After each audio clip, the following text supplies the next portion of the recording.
Hello दोस्तों, स्वागत है आपका अपने चैनल में। दोस्तों, आज हमारी हिस्ट्री की एमसीक्यू सीरीज का 52 पार्ट है। चलिए आज की वीडियो स्टार्ट करते हैं। पहला क्वेश्चन है, अंग्रेजी शासन का प्रभाव किस क्षेत्र में अधिक पड़ा? आर्थिक क्षेत्र में। सूची 1 को सूची 2 से सुमेलित कीजिए। सूची 1 में ब्रिटिश उपनिवेशवाद के चरण हैं और सूची 2 में विशेषता है। वाणिज्यिक चरण 1757 से 1813 एकाधिपत्य, व्यापार व प्रत्यक्ष विनियोग का काल था। औद्योगिक चरण 1813 से 60 मुक्त व्यापार का काल था और वित्तीय पूंजीवाद 1860 से 1947 ब्रिटिश पूंजी निवेश का काल था। तो इसका आंसर होगा 1, 2, 3। कोड देखते हैं। ऑप्शन ए राइट आंसर होगा। भारत में अंग्रेजों की लूट किस महत्वपूर्ण घटना के बाद शुरू हो गई थी? प्लासी के युद्ध के पश्चात, बक्सर के युद्ध के पश्चात, कंपनी को भारत में व्यापार करने की अनुमति मिलने के पश्चात, 1813 के चार्टर एक्ट के पश्चात। राइट आंसर होगा 1757 के प्लासी के युद्ध के पश्चात। ब्रिटिश काल में भारत में निम्नलिखित में से किस भू राजस्व व्यवस्था को नहीं अपनाया गया? दहसाला व्यवस्था को। भारत में प्रथम रेल लाइन निम्नलिखित में से किसने बिछवाई थी? लॉर्ड डलहौजी ने। भारत से ब्रिटेन की ओर संपत्ति के अपवयन, ड्रेन ऑफ वेल्थ का सिद्धांत किसने प्रतिपादित किया था? दादा भाई नेरोजी ने।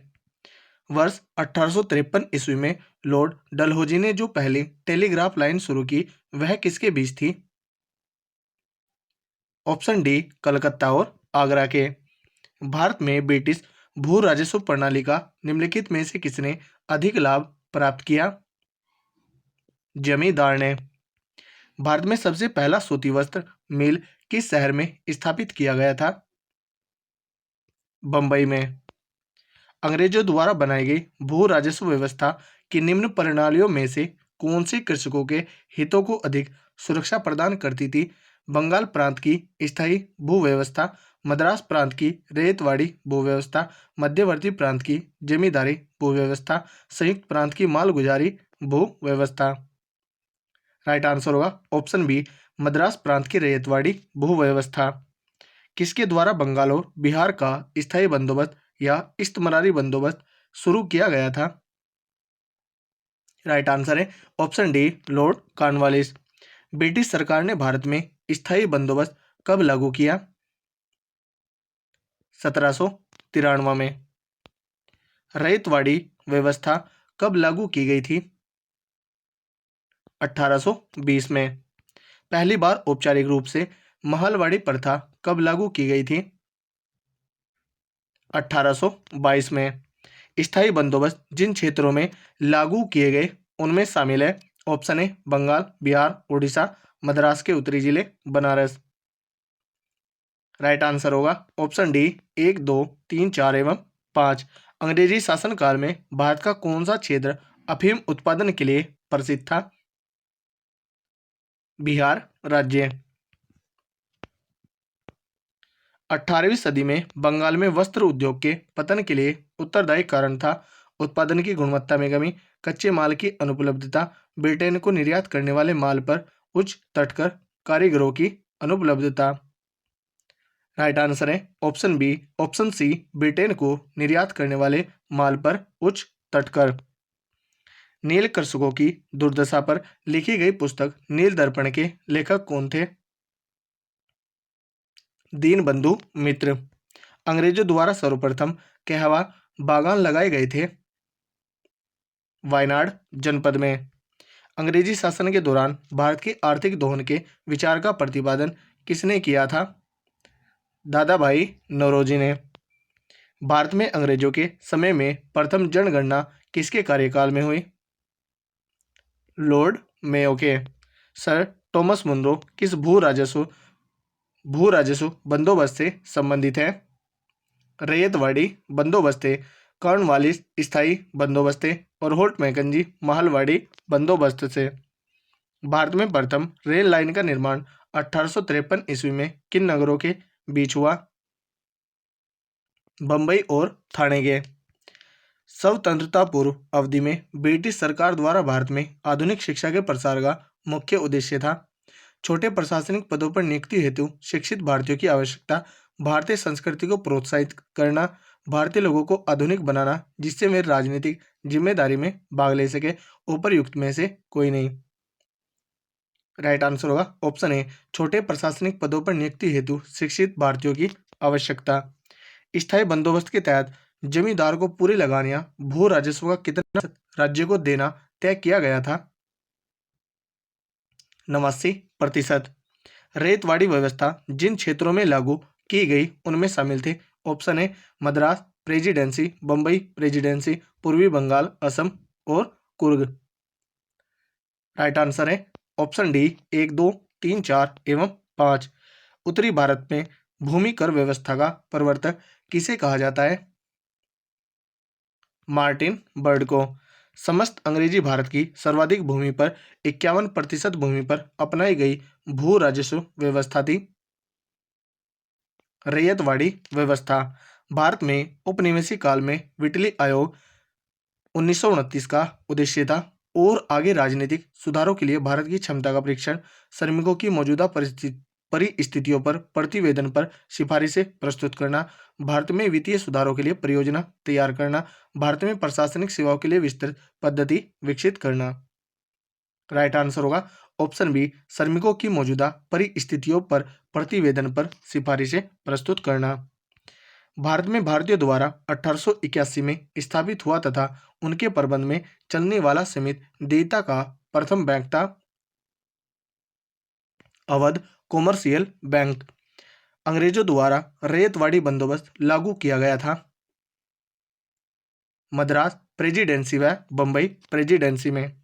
भारत में उपनिवेशी शासन के संदर्भ में 1883 ईस्वी में पारित इल्बर्ट बिल का उद्देश्य था, जहां तक अदालतों की दांडिक अधिकारिता का संबंध था, भारतीय तथा यूरोपीय लोगों को बराबरी पर रोकना, देसी प्रेस की स्वतंत्रता पर कड़ा अंकुश लगाना क्योंकि उसे उपनिवेशी शासकों का विरोधी समझा जाता था, प्रशासनिक सेवा परीक्षाएं भारत में करवाना ताकि देसी भारतीयों को उसमें बैठने के लिए प्रोत्साहित किया जा सके, आर्म्स एक्ट में संशोधन कर देसी भारतीयों को शस्त्र रखने की अनुमति देना।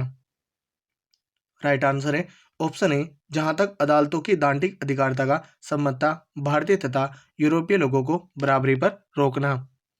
सूची 1 को सूची 2 से सुमेलित कीजिए और सूचियों के नीचे दिए गए कोड का प्रयोग कर सही उत्तर चुनिए।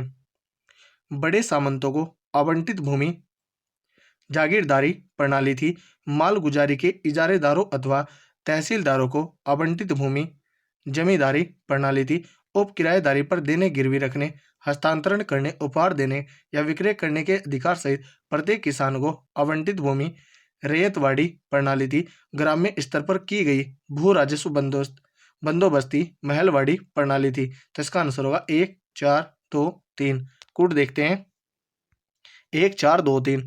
ऑप्शन बी राइट आंसर होगा। ब्रिटिश शासन के दौरान भारत में उद्योगों का कोई स्वतंत्र विकास नहीं हुआ। इसका कारण था भारी उद्योगों का अभाव, विदेशी पूंजी की कमी, प्राकृतिक संसाधनों की कमी, धनिक वर्ग द्वारा भू संपत्ति में निवेश करने को तरजीह या प्राथमिकता। राइट आंसर होगा भारी उद्योगों का अभाव। यद्यपि भारत के व्यापार पर 1813 के चार्टर एक्ट द्वारा कंपनी के एक अधिकार को समाप्त कर दिया गया, परंतु फिर भी किस वस्तु का व्यापार केवल कंपनी के लिए सुरक्षित रखा गया? चाय का।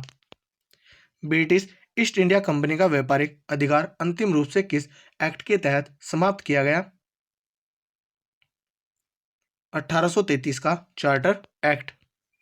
स्थायी बंदोबस्त 1793 के अंतर्गत जमींदारों से अपेक्षा की गई थी कि वे खेतीहरों को पट्टा जारी करेंगे।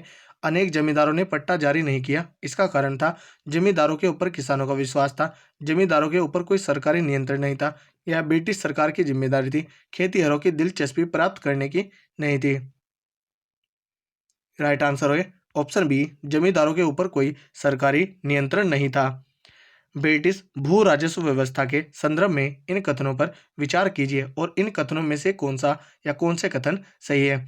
स्थायी बंदोबस्त के तहत सरकार ने जमींदारों से हमेशा हमेशा के लिए लगान निश्चित किया, इसी कारण इसे स्थायी बंदोबस्त कहा गया। रैयतवाड़ी व्यवस्था के तहत सरकार ने रैयतों से लगान निश्चित किया, इसी कारण इसे रैयतवाड़ी व्यवस्था कहा गया। महलवाड़ी व्यवस्था के तहत प्रत्येक खेत के आधार पर भू राजस्व निर्धारित नहीं किया गया, बल्कि प्रत्येक महल जागीर का एक भाग के अनुसार निश्चित किया गया, इसलिए यह व्यवस्था महलवाड़ी व्यवस्था कहलाई। राइट आंसर होगा ऑप्शन डी 1, 2 और 3। सुमेलित कीजिए। सूची 1 में भू राजस्व व्यवस्था है और सूची 2 में संबंधित व्यक्ति है। स्थायी बंदोबस्त Cornwallis, Charles grant, John Shore. रैयतवाड़ी व्यवस्था Captain Read, Thomas Munro, Elphinstone. महलवाड़ी व्यवस्था होल्ट मैकेंजी, मार्टिन बर्ड। तो इसका आंसर होगा 1, 2, 3। कोड देखते हैं। ऑप्शन ए राइट आंसर होगा। महलवाड़ी व्यवस्था जिन क्षेत्रों में लागू की गई थी उनमें शामिल है। ऑप्शन ए गंगा घाटी, दोआब के उत्तर पश्चिम प्रांतों, पश्चिम उत्तर प्रदेश, मध्य भारत के कुछ भाग, मराठों के अधिकृत प्रदेश, पंजाब। राइट आंसर होगा ऑप्शन डी 1, 2, 3, 4 एवं 5। सूची 1 को सूची कीजिए। सूची 1 में काश्तकारी अधिनियम है और सूची 2 में वर्ष है। बंगाल काश्तकारी अधिनियम 1885 का है। अवध लगान अधिनियम एवं मद्रास काश्तकारी विधेयक 1886 का है। दक्षिण काश्तकारी अधिनियम 1879 का है। मध्य प्रांत काश्तकारी विधेयक 1883 का है। तो इसका आंसर होगा 1, 2, 3, 4। कोड देखते हैं। ऑप्शन ए राइट आंसर होगा। आधुनिक शिक्षा के संदर्भ में शिक्षा का माध्यम को लेकर उठे प्राच्य आंग्ल विवाद का अंत मेघालय के परपत्र 1835 से हुई। इसके अनुसार किस भाषा को भारत में शिक्षा का माध्यम स्वीकार किया गया? अंग्रेजी भाषा को। भारतीय शिक्षा का मैग्ना कार्टा या महाअधिकार पत्र कहा जाता है वुड के घोषणा पत्र 1854 को या वुड के डिस्पैच को। किसने 1911 में प्राथमिक शिक्षा को निःशुल्क एवं अनिवार्य बनाने वाला विधेयक इंपीरियल लेजिस्लेटिव काउंसिल में प्रस्तुत किया, जिसे प्राथमिक शिक्षा का मैग्ना कार्टा कहा गया? गोपाल कृष्ण गोखले ने।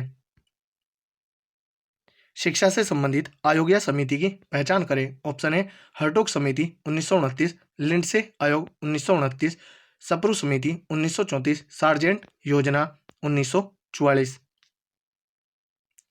राइट आंसर होगा ऑप्शन डी 1, 2, 3 एवं 4। तो दोस्तों यह थी हमारी वीडियो। अगर आपको अच्छी लगी हो तो कमेंट करके जरूर बताएं। धन्यवाद।